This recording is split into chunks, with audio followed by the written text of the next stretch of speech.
90 రోజుల కోర్సు పూర్తి చేస్తే చాలు 100% ప్లేస్మెంట్ సపోర్ట్ తో సాఫ్ట్వేర్ జాబ్ మీ సొంతం. వెంటనే కోడ్ జ్ఞాన్ డెస్టినేషన్ ని సంప్రదించండి. అందరికీ నమస్తే అండి. షష్టగ్రహ కూటమి ఏదైతే ఇప్పుడు మార్చి మాసంలో మనం ఉన్నామో, ఈ మాసం చిట్ట చివరిలో 6 గ్రహాలు 12వ స్థానం ద ఒరిజినల్ 12th హౌస్ అయినటువంటి మీనంలో కలవబోతున్నాయి. అయితే ఏ గ్రహ కలయికైనా, ఏ గ్రహ కూటమి అయినా సరే కొన్ని రాశుల వాళ్ళకి మంచి చేస్తుంది, కొన్ని రాశుల వాళ్ళకి నెగిటివ్ ఎఫెక్ట్స్ ఖచ్చితంగా ఉంటాయి. అయితే ఈరోజు మనం ఈ వీడియో ద్వారా షష్టగ్రహ కూటమి ఎప్పుడు ఉండబోతోంది, దానివల్ల అత్యధికంగా లాభపడి రాజయోగం పట్టి భవిష్యత్తు బంగారం అయ్యేటువంటి పునాది పట్టేటువంటి ఆ రోజులు వీళ్ళకి ఏ రాశులకు పట్టబోతున్నాయి, ఈ షష్టగ్రహ కూటమి వల్ల ఏ రాశులు బెనిఫిట్ అవ్వబోతున్నారనే దాన్ని మనం ఇప్పుడు తెలుసుకుందాము. అయితే మరీ ముఖ్యంగా షష్టగ్రహ కూటమి అని అంటే, షష్ట అని అంటే 6, గ్రహ కూటమి అంటే 6 గ్రహాలు ఒకే రాశిలో కలిసేదాన్నే షష్టగ్రహ కూటమిగా చెప్తారు.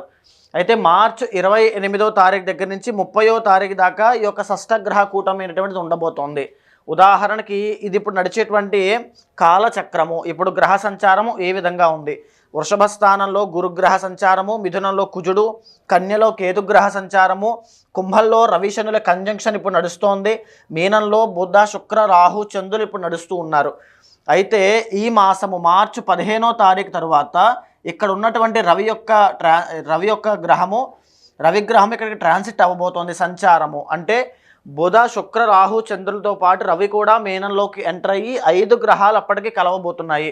అయితే మార్చి 30వ తారీఖున ఈ యొక్క శని అనేటువంటిది ఇప్పటి వరకు ఏలినాటి శనిలో చాలా రాశులకి, ఈ యొక్క మీనరాశికి, మకర రాశికి, కుంభరాశికి ఉన్నటువంటి శని ఏలినాటి శని, దాంట్లో ఈ శని ట్రాన్సిట్ ఈ సంవత్సరం మార్చి 30తో జరిగి ఆయన కూడా మీనంలోకి వెళ్ళడం వల్ల మొత్తము ఈ 4+2 6 గ్రహాలు మీనంలో కలిసి షష్టగ్రహ కూటమిగా ఏర్పడబోతున్నాయి. అయితే దీనివల్ల ఎన్నో విపత్తులు కలిగేటువంటి అవకాశాలు కనబడతాయి. బికాజ్ అది సీవేస్ నుంచి, సముద్ర తీరం నుంచి ఇబ్బందులు రావడము, సునామీ కానీ లేకపోతే సముద్రంలో ఎన్నో అలజడులు రావడము, ఆ బార్డర్స్ దగ్గర ఇబ్బందులు రావడం, ఎందుకంటే 12వ స్థానం కాబట్టి బార్డర్స్ దగ్గర ఇబ్బంది రావడము, తర్వాత దేశ విదేశాల మధ్యలో ఉన్నటువంటి ఆ ర్యాపో అనేది దెబ్బతినడము, సో ఏదైనా యుద్ధ వాతావరణం సంభవించడం లాంటివి ఎన్నో జరిగే అవకాశాలు ఉంటాయి. లేదా విదేశాల దగ్గర నుంచి ఏదైనా ఒక విపత్తు, ఆరోగ్య సమస్య లాంటివి, ఇంతకుముందు వచ్చిన కరోనా లాంటివి ఏదైనా వచ్చే అవకాశాలు కూడా ఉంటాయి. అయితే అది పక్కకు పెడితే ఏ రాశుల వాళ్ళకి అద్భుతమైన రాజయోగం పట్టబోతోందని మనం చూస్తే, మొట్టమొదటిగా రాజయోగం పట్టబోయే రాశి వృషభ రాశి. బికాజ్ వృషభ రాశి నుంచి మనం లెక్క వేస్తే 1 2 3 4 5 6 7 8 9 10 11 11వ స్థానంలో ఈ షష్టగ్రహ కూటమి అనేటువంటిది పట్టబోతోంది. అద్భుతమైన రాజయోగము. ఉదాహరణకి వృషభ రాశి వాళ్ళు ప్రస్తుతము కంటక శని అనేటువంటి దోషంలో ఉన్నారు. మార్చి 30వ తారీఖు ఏదైతే ఈ షష్టగ్రహ కూటమి వల్ల 11వ స్థానంలో ఈ గ్రహాలన్నీ కూడా ఏకకాలంలో యోగిస్తున్నాయి. 6 గ్రహాలు యోగించడం వల్ల వృషభ రాశి వాళ్ళు ఎవరైనా సరే అద్భుతమైన రాజయోగంతో పరిపూర్ణమైన లాభసాటిగా జీవితం అనేటువంటిది ఉంటుంది. ఇక్కడ నుంచి ఎవరైనా సెటిల్మెంట్ లేదు అనుకుంటే ఖచ్చితంగా మార్చి 30 తర్వాత సెటిల్మెంట్ ఉంటుంది. వివాహం లేదు అనుకుంటే శుక్రబలం వల్ల ఖచ్చితంగా వివాహం అవుతుంది. సంతానం లేని వాళ్ళకి సంతాన యోగం పడుతుంది. ఆర్థిక ఇబ్బందులు ఉన్న వాళ్ళకి ఆర్థిక ఇబ్బందులు తొలగిపోయేటువంటి అవకాశాలు కనబడుతున్నాయి. అయితే మాది వృషభ రాశి, ఖచ్చితంగా మాకు ఇలాగే జరుగుతుందా అని అంటే, ఇంటర్నల్ జాతకంలో మీ యొక్క దశ అంతర్దశలు కూడా దానికి సంబంధించి యోగించాలి. ఎందుకని అంటే ఇది గోచారము. గోచారంలో 40% మాత్రమే దీని యొక్క ప్రభావం మన జీవితం మీద పడుతుంది. ఎప్పుడైతే ఇంటర్నల్ జాతకంలో దశ అంతర్దశలు అద్భుతంగా యోగిస్తూ ఉంటాయో, ఈ రెండింటి సమన్వయం మన జీవితం కాబట్టి దశాంతర్దశలు యోగించే వాళ్ళు వృషభ రాశిలో ఉన్న వాళ్ళైతే ఇంకా టాప్ మోస్ట్లో ఉంటారు. అద్భుతమైన రాజయోగము, వాళ్ళు పట్టిందల్లా బంగారం అని చెప్పచ్చు. ఈ మాట వాళ్ళకి ఖచ్చితంగా యాప్ట్ అవుతుంది. సో వృషభ రాశి వాళ్ళు మొట్టమొదటిగా రాజయోగం పట్టబోయేటువంటి రాశుల్లో వృషభ రాశి వాళ్ళు ఉంటారు. వృషభ రాశి వాళ్ళు మీ జాతకం బాగుంది అని అంటే ఖచ్చితంగా మీ జీవితం కోసం ఎలాంటి రిస్క్ అయినా పర్వాలేదు తీసుకోవచ్చు. ఏ షేర్ మార్కెట్లో వర్క్ చేసే వాళ్ళైనా, లేకపోతే స్టాక్ మార్కెట్లో ఉన్న వాళ్ళైనా, ఇంకా ఎలాంటి రిస్క్ అయినా పర్వాలేదు, మీ యొక్క ఇంటర్నల్ జాతకం బాగుంటే ఖచ్చితంగా కళ్ళు మూసుకుని దూకచ్చు. అద్భుతమైనటువంటి లాభాలు మీకు కలుగుతాయి. అయితే ఇక రెండవ రాశి తులారాశి. రెండవది తులారాశి. ఎందుకు అని అంటే తులారాశి ఇక్కడి నుంచి 6వ స్థానం అవుతోంది. 6వ స్థానంలో షష్టగ్రహ కూటమి పట్టడం వల్ల ఈ 6 గ్రహాలు కూడా అద్భుతంగా తులారాశి వాళ్ళకి యోగిస్తున్నాయి. ఇప్పుడు ప్రజెంట్ తులారాశి వాళ్ళకి 8వ స్థానంలో గురుడు ఉన్నాడు. మీరు చూస్తే తులారాశి వాళ్ళకి గురుబలము లేక చేసినటువంటి పనిలో కలిసి రాక ఆర్థిక ఇబ్బందులు పడుతూ, తర్వాత సంపాదించిన పేరు ప్రఖ్యాతులు నష్టపోతూ, అవమానపడుతూ, అనుమానపడుతూ చాలా రకాల ఇబ్బందులు తులారాశి వాళ్ళు ఇప్పుడు పడుతున్నారు.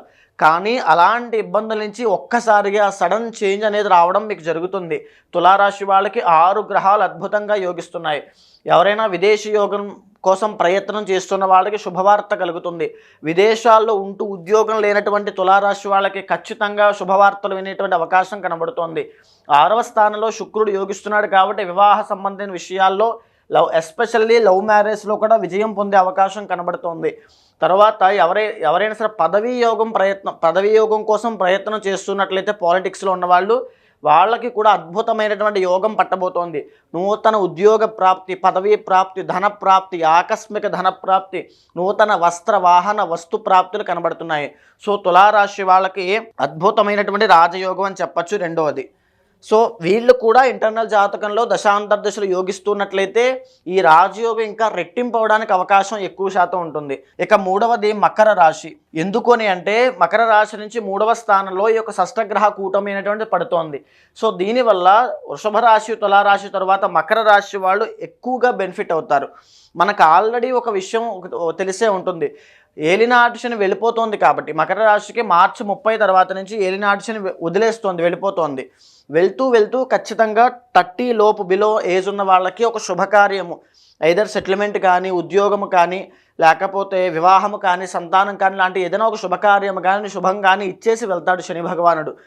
కానీ ఇప్పుడు కూడా దాంతో పాటుగా ఆ శుభంతో పాటుగా షష్టగ్రహ కూటమి అనేటువంటి పట్టడం వల్ల ఇంకా రెట్టింపు అనేటువంటి జరగబోతుంది. ఏదైనా ఒక మ్యాజిక్ జీవితంలో ఒక సర్ప్రైజ్ రావడం కానీ ఖచ్చితంగా. చాలామంది ఏమనుకుంటుంటారంటే నా జీవితంలో ఇంకేం మార్పులు రావు, నేను ఇంతేనా, ఇప్పుడు ఇలా కష్టాలు పడుతూనే ఉంటా. కానీ అలా అనుకోవద్దు. మీ ప్రయత్నం చేయండి, మీ కష్టాన్ని, తెలివితేటల్ని, టైంని ఖచ్చితంగా ఈ సమయంలో ఇన్వెస్ట్ చేయండి. విపరీతమైనటువంటి యోగం పడుతుంది. సో మకర రాశి వాళ్ళకి అద్భుతమైనటువంటి యోగం. ఎవరైనా సరే మేము షిఫ్ట్ అవుదాం అనుకుంటున్నాం, జాబ్లో కొత్త బిజినెస్ స్టార్ట్ చేయాలి అనుకుంటున్నాము, లేకపోతే లవ్ మ్యారేజ్ చేసుకోవాలి అనుకుంటున్నాము, ఇంకా ఏదైనప్పటికీ కూడా అందులో ఈ 3 రాశుల వాళ్ళు తప్పకుండా మీరు నిర్ణయాలు తీసుకోవచ్చు, నో డౌట్. కానీ కన్ఫామ్గా ఇంటర్నల్ జాతకం చెక్ చేసుకోవాలి.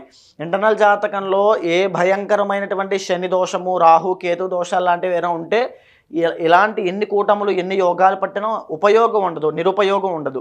కాబట్టి ఎవరైనా సరే వృషభ, తుల, మకర రాశి వాళ్ళు ఉన్నారంటే కన్ఫామ్గా మీ యొక్క ఇంటర్నల్ జాతకం చూసుకుని ఈ షష్టగ్రహ కూటములు ఉపయోగించుకుని, ఒకవేళ ఇంటర్నల్ జాతకంలో ఏ అమాత్యకారక గ్రహ దోషము కానీ, ఏ చిన్న కాలసర్ప దోషాలు లాంటివి ఏమైనా ఉంటే దానికి తగినటువంటి శాంతి పరిహారములు ఆచరించి ఆ యొక్క షష్టగ్రహ కూటమి మీకు ఇచ్చేటువంటి గొప్ప అవకాశాన్ని సద్వినియోగం చేసుకోండి.